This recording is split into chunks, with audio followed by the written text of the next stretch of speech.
Hey guys, so I know it's been a really long time since I made a video, but I wanted to come back with a foundation video. They're obviously my favorite videos. I seem to do them the most. And today's video is going to kind of be an update on my daily foundation. It's also going to be sort of a play on celebrity foundation and how everyone's really into this highlighting in the center of their face, down their bridge of the nose, cheeks, chins, really to give your face that really three-dimensional, really pretty, very, very sculpted look. So basically I'm going to begin with some SPF. I'm going to use an SPF of 15, and I'm not going to use a lot because I don't want it to get too oily during the day. I already have oily skin. You can use an oil-free SPF. I actually have an oil-free mattifying SPF that I like a lot, but I'm going to use this one, okay? And after this step, you're going to take a clean tissue or a clean sponge and try to absorb some of the excess oil. So basically, just absorb it.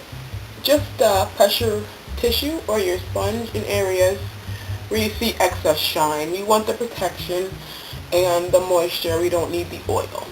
So you're going to go in and you're going to, okay? And the next step is to start the base of your foundation. Today I'm going to be using Revlon Photo Ready in Cappuccino and in Mocha. I'm going to mix them to make my perfect foundation colors. And I basically do one full pump of the Mocha, a pump and a half actually, and then a half pump of the Cappuccino. I mix them very well because I have red undertones, but I also have golden in the center of my face, and I kind of like to make a happy medium, so that's what I'm going to do. Okay, once I have that mixed, or whatever foundation you have, once you have it ready, you're going to take it on a nice sponge. I like to use a sponge because sponge can give you like the most natural flawless coverage because they have pores and they really help to go on naturally. So you're going to apply that very lightly in all the areas you need light coverage, and you don't have to apply it over your face. If you like selective foundation only in areas where you feel you need it, then you can do that. I like to apply a light coverage all over my face to give me a nice even. Okay, once you've done that, you are going to now take your highlighting property. If you're going to use foundation, you can use a lighter foundation. You can use a hiding cream that may have a little bit of shine. Today I'm actually going to be using L'Oreal True Match, and I'm going to be using this in medium deep, C678. I want it to be lighter than my skin with a little bit. This actually has cool undertones, so it's also red base, but you can use something that, if you like, to be more yellow.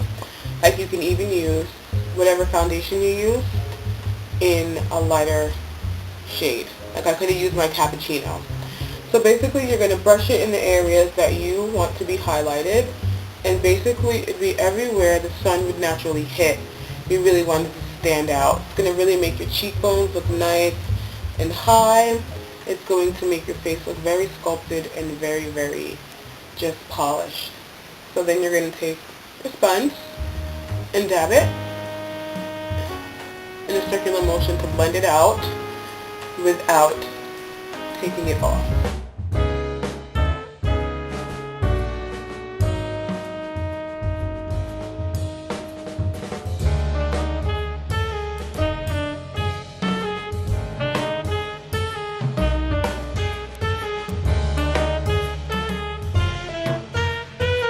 After you do that, you can take a look at your foundation, see how you like it. If you'd like to add a little bit more highlight, you can. I like my cheekbones to look really high, so I'm going to add a little bit over here in this area. And I'm going to do my jawbone. So this area of my face seems like it really dips in. It's going to give you a really, really nice contour to your face.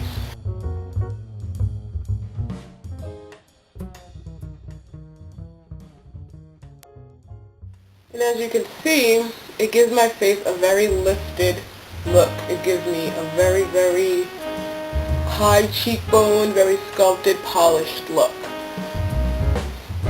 This is something that's optional. I do it sometimes if I seem like I have any dark circles under my eyes. kind of wing your lighter foundation up. You can also do this with concealer, but it's been so warm lately and it's getting into the warmer months. You don't want to have something so heavy on your face. Okay, so next you just want to check around all the edges of your face and around your jawline, and you want to make sure everything is perfectly blended around your nose, around your mouth. After that, I do my setting powder, and I use Derma Blends. I like this a lot because it's a 16-hour setting powder, and basically what you do is you get it on your puff or on the puff that it actually comes with, and you apply it on your face in a very thick layer. And this is what it looks like. You can get this online, and if you're in New York, you can get it from Dwayne Reed and CVS. Okay? So you have to apply it very generously for it to take effect, and then you let it sit for a few minutes. Brush off the excess, and then I'll let you know the last step. Okay, so I'm going to let that sit, and when I come back, I'm going to show you one of the final steps of this foundation routine. Okay, so now that I've let it sit for a few minutes, I'm going to take a nice fluffy brush and buff off the excess in a nice circular motion. Also buffing a little bit in. What I like to do is take a little bit on the tip of my sponge and really get it under my eye area. Okay? And then now if your skin is completely matte, or if you're a little darker, you may feel that the translucent powder leaves a little bit of a cast. To alleviate that, I'm going to use some of Makeup Forever's Mist and Fix Spray. It helps to set my makeup and also gives my face a little bit of light. If you don't have this, you can use Fix Plus. And if you don't have that, you can use, I think it's 1 part glycerin, 2 parts water for a mixing medium, or just plain water. I'm going to mist this all over my face and allow it to dry.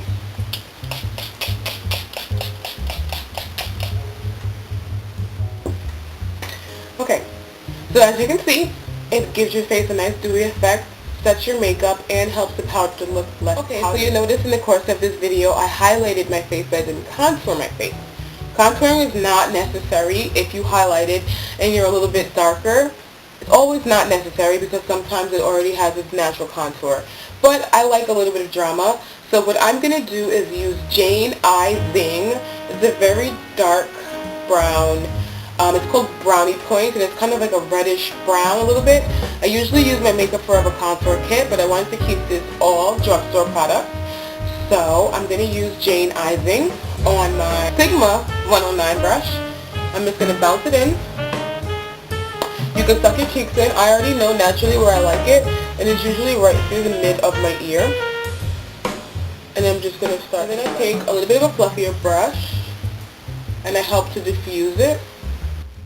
Bring it down a little bit more, and sculpt it up to give your cheek a very rounded. Also take some of this behind your jaw and on the bottom.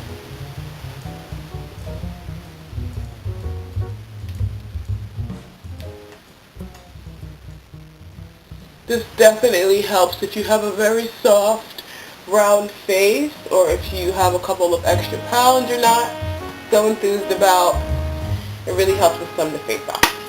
Then you can take a little bit on the brush and brush the sides of your nose. You can of course do this a lot more precisely, but if you want something just very natural looking, just pretty subtle, just brush the sides of your nose. You can also do your eyelids, but since after this I'll probably do a tutorial, I'm not going to do that. But I mean, that's pretty much the look. I'm making sure I talked about everything and I showed you guys everything I have here. That's pretty much the look. If you'd like to add some highlighting shimmer powder, some of the Revlon skin finishes, maybe a MAC skin finish, maybe the ID Bare Minerals Flawless Radiance. If you'd like to add any of those powders, you're more than welcome to. I wanted to keep this really matte and really natural. I hope you enjoyed this video, guys. I want to thank all my new subscribers for watching and subscribing, and I'll be in touch, and hopefully you'll do the same. Thanks, guys. Bye.